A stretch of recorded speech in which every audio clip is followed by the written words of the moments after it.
অমনোযোগী হয়ে শুনবে, নবীজির সুপারিশ থেকে তাকে তত দূরে আল্লাহ রাখবে।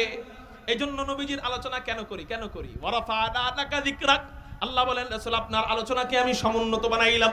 এই আয়াত থেকে বোঝা যায় নবীজির আলোচনা যে করবে আল্লাহ তাকেও দামি বানাবে, যে মোহাব্বত নিয়ে শুনবে আল্লাহ তাকেও দামি বানাবে, যেই মজলিস কমিটি আয়োজন করবে নবীজির আলোচনার ওই কমিটিকেও আল্লাহ নবীজির বরকতে দামি বানায় দিবে। মুহতারাম হাজিরিন, এই 4 গুণ আল্লাহ নবীজির ভিতরে দান করেছিলেন। 1 নম্বর গুণ হলো জামাল, সৌন্দর্য। আমার নবী কেমন সুন্দর ছিলেন চলেন আপনাদেরকে একটু শুনায়ে দিই। তিরমিজি শরীফের হাদিস, হযরতে জাবের বর্ণনা করেন, আন জাবির ইবনে সামুরা রাদিয়াল্লাহু তাআলা আনহু قال রাআইতু রাসূলুল্লাহি সাল্লাল্লাহু আলাইহি ওয়াসাল্লাম ফি লাইলাতিন ইদহিয়ানিন ওয়া আলাইহি হুল্লাতুন হামরা।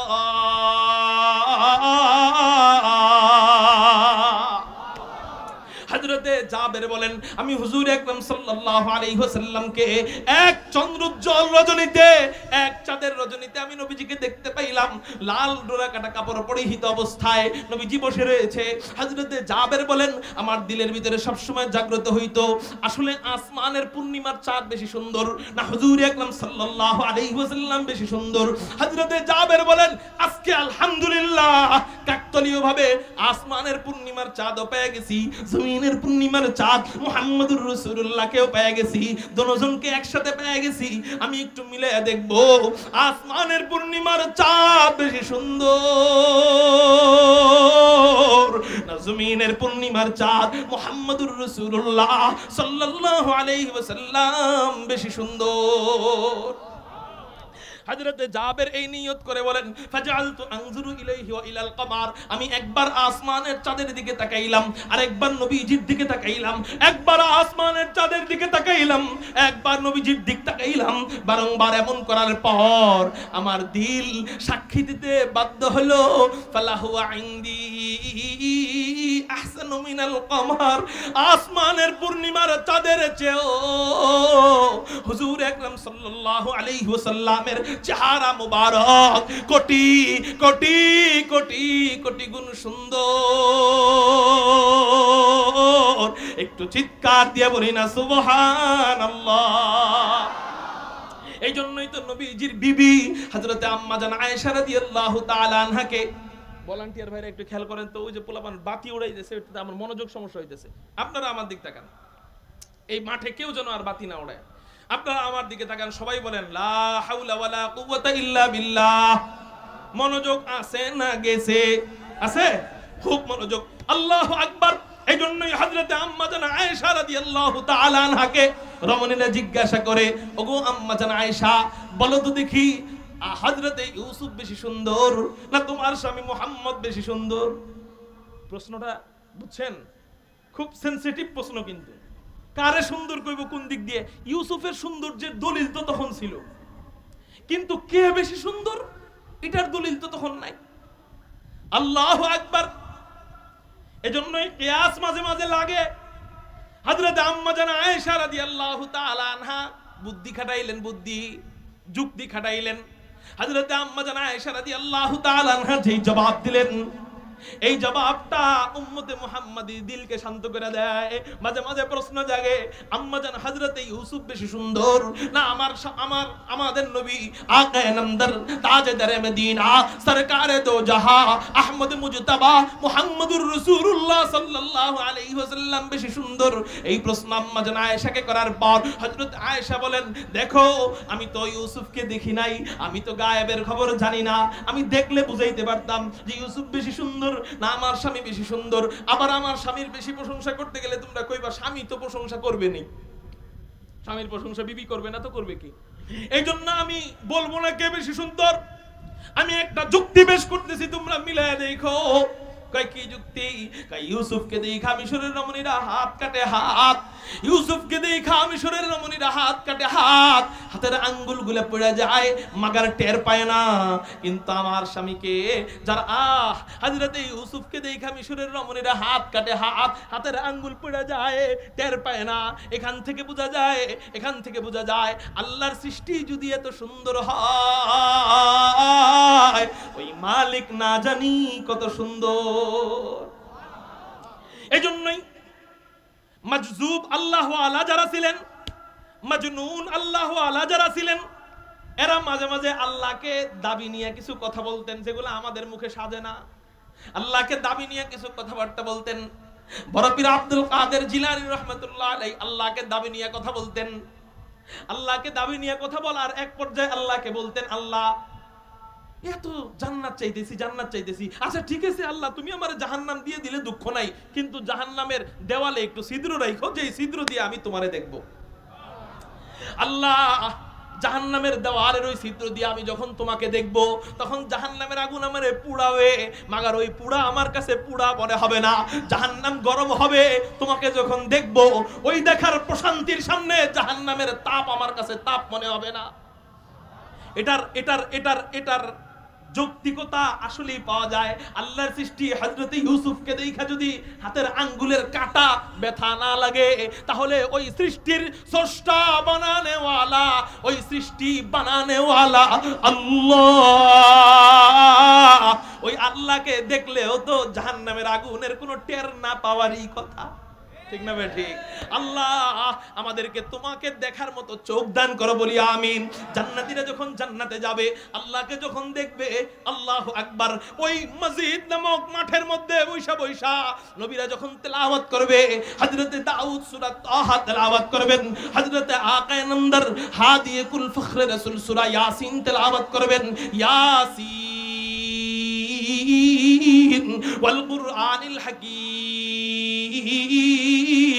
ইন্নাকা লামিনাল মুরসালিন। এরপরে আল্লাহ ডাইরেক্ট নিজে তেলাওয়াত করবেন সূরা রহমান, আর রহমান আল্লামাল কুরআন খালাকাল ইনসান। বান্দারা দেখবে আর শুনবে, দেখবে আর শুনবে, দেখবে আর শুনবে। আল্লাহকে দেখার পর বান্দাদের অবস্থা এমন হবে, কত হাজার লক্ষ কোটি যুগ যে চলে যাবে, বান্দারা কোনো টেরই পাবে না। মুহতারাম হাজিরিন, আল্লাহু আকবার। আলোচনা যদি এখন জান্নাতের দিকে শুরু করি, সারা রাত জান্নাতের দিকে যাবে। এই জন্য আর জান্নাতের দিকে আলোচনা করব না।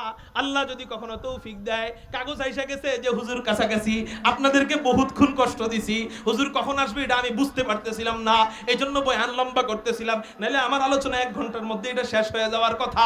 হুজুর কোথায় আছে এটা আমার অজানা ছিল, এই জন্য আমি লম্বা করতেছিলাম। এখন শুনলাম কাছে আইসা গেছে, এখন আর লম্বা করার সুযোগ নাই। অনেক কষ্ট হয়েছে আপনাদের। মুহতারাম হাজিরিন, তাহলে আল্লাহকে দেখার, আল্লাহ যদি, আল্লাহ পাক রব্বুল আলামিন ইউসুফকে যদি এত সুন্দর বানায়, আল্লাহ কত সুন্দর, তাই না? হুজুর কাছাকাছি আসছে এটা বলার পরে আরো ৮৬ হয়ে বসবে না, অন্যদিকে তাকান কেন? পুরা মজলিসের সৌন্দর্য নষ্ট হয়ে যায় একজন অমনোযোগীর কারণে। কয়জন?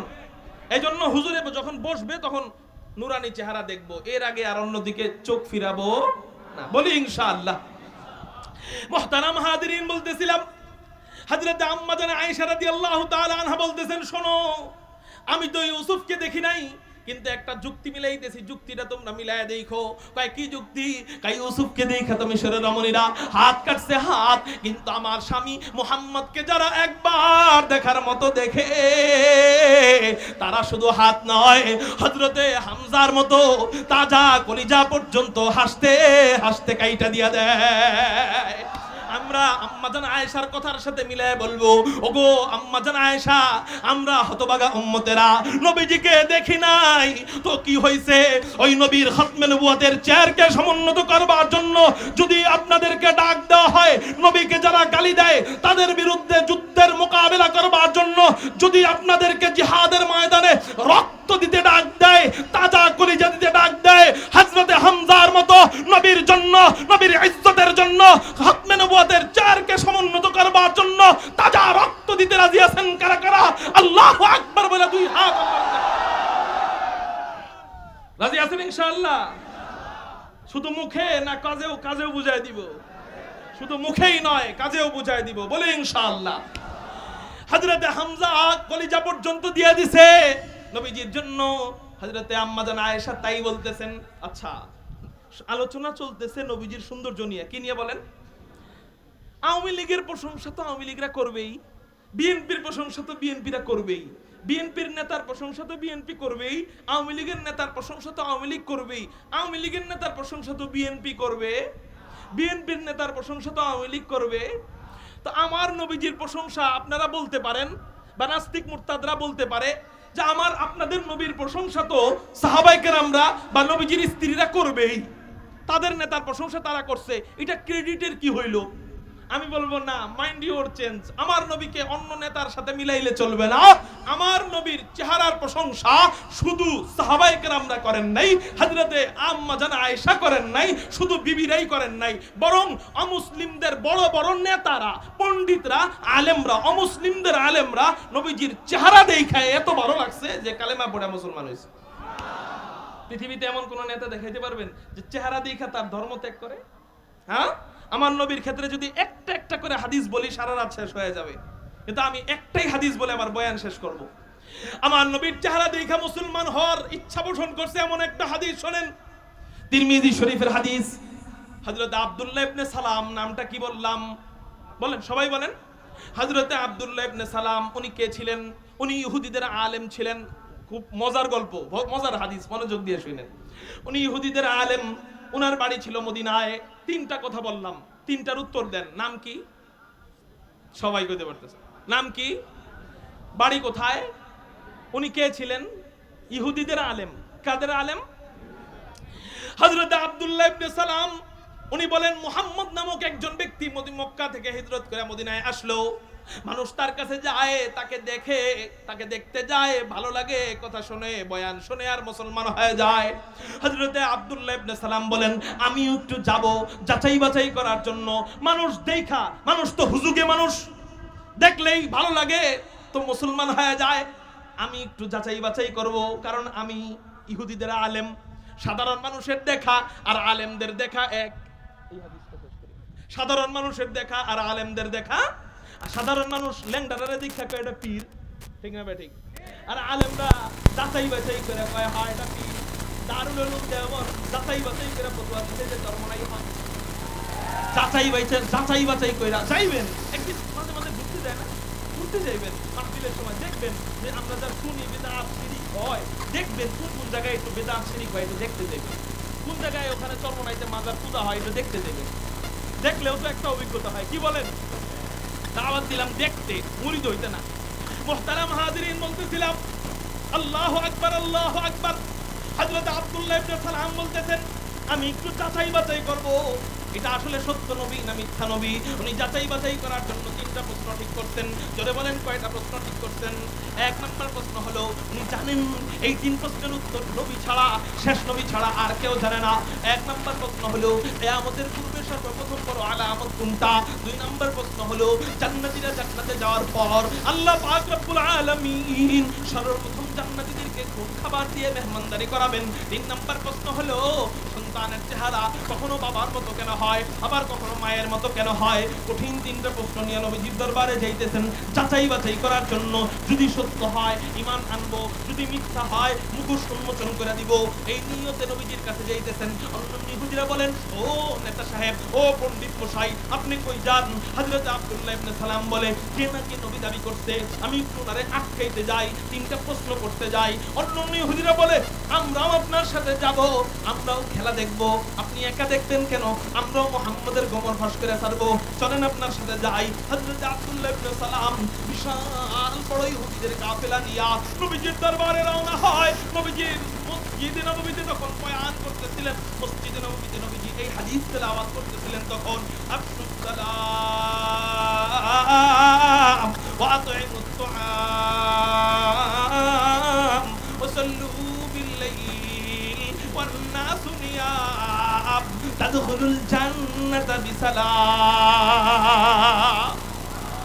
হযরতে আব্দুল্লাহ ইবনে সালাম দূর থেকে নবীজির হাদিস শুনতেছেন, দূর থেকে নবীজির কথা শুনতেছেন, কিন্তু নজর ভালোভাবে পড়ে নাই। দূরে তো চেহারা ভালোভাবে বুঝা যাইতেছে না। যেই মাত্র নবীজির চেহারা মুবারক, যেই মাত্র নবীজির চেহারা মুবারক হযরতে আব্দুল্লাহ ইবনে সালামের নজরে পড়ছে, সাথে সাথে হাত করে খেয়ে গেছেন। হযরত আব্দুল্লাহ ইবনে সালাম দাঁড়ায় গেছেন। হযরত আব্দুল্লাহ ইবনে সালামকে অন্যান্য ইহুদিরা বলে, ও আব্দুল্লাহ ইবনে সালাম, যাও, প্রশ্ন করো না কেন, যাও জিজ্ঞাসা করো না কেন, যাও নবীজির না তুমি আটকাইবা, যাও নবীজির না তুমি যাচাই বাছাই করবা। হযরত আব্দুল্লাহ ইবনে সালাম বলেন, ও মিয়ারে, প্রশ্ন করব কি, যাচাই বাছাই করব কি, আটকাইব কি?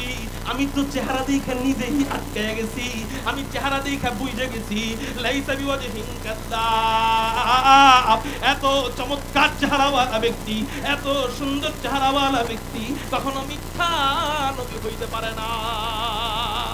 খাতমুর রাসূল নজমে সুবুল সুবহ হিদায়াত, খাতমুর রাসূল নজমে সুবুল সুবহ হিদায়াত, হাত্তা কে নযীরি তু ওয়াল হক কে বশীরি, আয়া খাতমে রাসূল উম্মত তু খায়রে ও মামবুদ, আয়া খাতমে রাসূল উম্মত তু খায়রে ও মামবুদ, তু সমরে কে আয়াত হামদার ফসলে আখিরি, তু সমরে কে আয়াত হামদার ফসলে আখিরি। আমার নবী এমন সুন্দর, এমন সুন্দর, এমন সুন্দর যে শুধু মুসলমানরাই নয়, শুধু সাহাবায়ে কেরামরাই নয়, শুধু নবীজির বিবিরাই নয়, অমুসলিমরা, অমুসলিমদের লিডাররা পর্যন্ত আমার নবীর চেহারা দেখা কালেমা পড়ে মুসলমান হয়ে যায়। এমন একজন সুন্দর নবী পায়া আমরা খুশি কারা কারা? আল্লাহু আকবার বলে দুই হাত। খুশি, খুশি হইলে কি উপহার না? শুধু খুশি হইলাম তো, খুশি হইলাম কি? লাভ হইলো খুশি মোতাবেক কাজ করতে হবে। কেমনে বুঝেন? এখন আমার শেষ কথা, খুব মনোযোগ। জান্নাতের সমস্ত নিয়ামত এক পাল্লায় যদি রাখেন, জান্নাতের বাড়ি অনেক সুন্দর, এই সৌন্দর্য এক পাল্লায়, জান্নাতের গাড়ি অনেক সুন্দর, এই সৌন্দর্য এক পাল্লায়, জান্নাতের সব সুখের সৌন্দর্য এক পাল্লায়, জান্নাতের সমস্ত আপনার সমুদ্র সৈকতের সৌন্দর্য এক পাল্লায়, সব খাবারের সৌন্দর্য এক পাল্লায়, সব বাগানের সৌন্দর্য এক পাল্লায়, সব ফল ফুলের সৌন্দর্য এক পাল্লায়, আমার নবীকে আল্লাহ জান্নাতে যেই সৌন্দর্য দান করবেন সেই সৌন্দর্য আরেক পাল্লায়। জান্নাতের সব সৌন্দর্যের চেয়ে নবীজির সৌন্দর্য সবচেয়ে বেশি। এখন আমি যদি জান্নাতি হওয়ার পরেও ওই সুন্দর নবীর কাছে জান্নাতে থাকতে না পারি, যেন আমি জান্নাতের অর্ধেকের বেশি নিয়ামত থেকে বঞ্চিত হয়ে গেলাম। বুঝেন নাই কথাটা?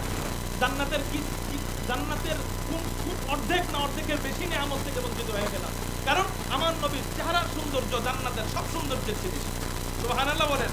তাহলে ওই সুন্দর নবীকে যদি জান্নাতে দেখতে চান, ওই নবীর কাছে যদি থাকতে চান, ওই নবীর পাশাপাশি যদি থাকতে চান, তাহলে জান্নাতে গেলেই তো হইছে। নবীর কাছে থাকলে আর সৌন্দর্য ছাড়া আর কোনো লাভ আছে নি? হ্যাঁ, বরযাত্রীর সাথে যাত্রীরা যায়, তো যাত্রীরা চেয়ারে দূরে খাইতে বসলে যেই খানা পায়, বরের সাথে বসলে একই খানা পায় না আরো হাই কোয়ালিটি পায়? দূরে বৈঠা যদি খায় একটার জায়গায় দুইটা রোস্ট চাইলে রাগ হয়ে যায়, আর বরের সাথে যদি খাইতে বসে পুরা আস্ত ফাঁসির বারুদি। আমরা নবীর উম্মত হইয়া পুরা কপাল যদি নবীর থেকে দূরে জান্নাতে থাকি, নবীর উম্মত হইয়া স্বার্থ যদি নবীর কাছে জান্নাতে থাকি, নবীজির কাছে জান্নাতে থাকতে চাই। যারা নবীজির কাছে জান্নাতে থাকতে চাই, একটা মাত্র আমল করতে হবে। জোরে বলেন, কয়টা আমল? ওই যে শুরুতে বলছিলাম ওই লাইসেন্সের কথা, শুরুতে বলছিলাম ওই কিসের কথা? প্রবেশপত্রের কথা। ওই প্রবেশপত্রের কথা নবীজি বলতেছে যে আমার সাথে যদি জান্নাতে থাকতে চাও, শুনো, মান আহাব্বা সুন্নতি ফাকাদ আহাব্বানি ওয়া মান আহাব্বানি কানা মাই ফিল জান্নাহ। যে আমার সুন্নতকে ভালোবাসলো সে আমাকেই ভালোবাসলো, আর যে আমাকেই ভালোবাসলো সে আমার সাথেই জান্নাতে থাকবে। সুবহানাল্লাহ। তাহলে বোঝা গেল, আয়াত থেকে বুঝলাম আল্লাহকে ভালোবাসার একটা প্রবেশপত্র, সেটার নাম সুন্নত। জোরে বলেন, আল্লাহকে ভালোবাসার লাইসেন্স কি? নবীজিকেও ভালোবাসা, নবীজির কাছে থাকার, নবীজির পাশে থাকার লাইসেন্স কি? তাহলে বোঝা গেল আল্লাহকে পাওয়ার যেই রাস্তা, নবীজিকে পাওয়ার একই রাস্তা, সেটার নাম সুন্নত। আল্লাহ আমাদের ব্যক্তি জীবন, আমাদের পারিবারিক জীবন, আমাদের সামাজিক জীবন, আমাদের রাষ্ট্রীয় জীবন রাসূলের সুন্নত মোতাবেক চালানোর তৌফিক দান করুন। সবাই মিলে আমিন। হযরত এসে গেছেন, বলেন আলহামদুলিল্লাহ। হযরত স্টেজে উঠতে উঠতে আপনাদের এই যে মসজিদ, মানবানা লিল্লাহি মাসজিদান বানাল্লাহু লাহু বাইতান ফিল জান্নাহ, যেই মসজিদ, যেই ব্যক্তি মসজিদ নির্মাণ করবে, মানে নির্মাণ করবে মানে পুরোটাই সে একা নির্মাণ করবে এমন না, নির্মাণ কাজে সাহায্য করবে, সেটা 1 টাকা হোক আর 1 লক্ষ হোক বা 1 কোটি হোক, যাই হোক,